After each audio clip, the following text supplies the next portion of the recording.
On February 10th, 2014, my mother, pictured here, passed away when I was 19. I never got to speak at her funeral, so now I would like to take the time to do so, to share with you all about how incredible of a woman she was. My mom loved trees. She would often spend hours in our front and backyards watering each and every one. Because there was a lot of trees, it took a lot of time. Sometimes I would tag along and watch her water in silence. Her love of trees and other green things eventually transferred over to me. She showed me how to plant plants and shrubs, as well as pull weeds and water plants.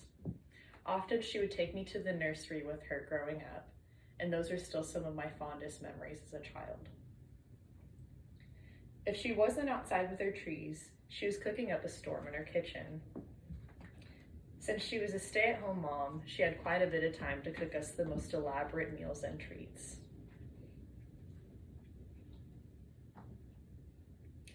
I definitely took her cooking for granted when she was still around.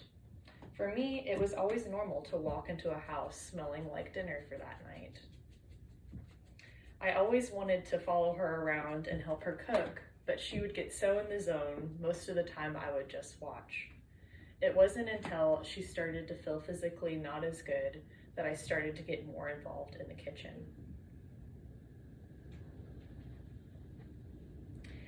My mom may have been passionate about plants and recipes, but the thing I think she was most passionate about is both my sister and I.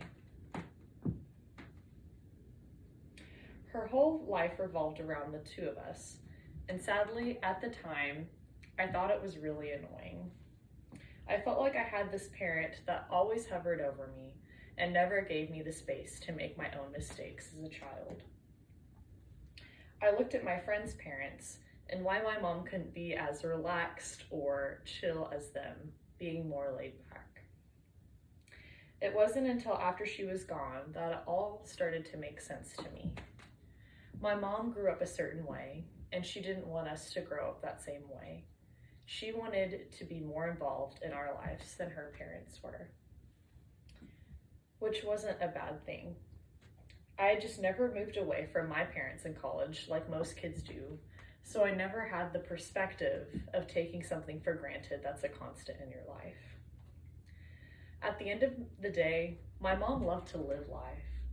Whether it was pursuing her passions for trees, recipes, or her kids, all three of these things require a great deal of care to reach their maximum potential.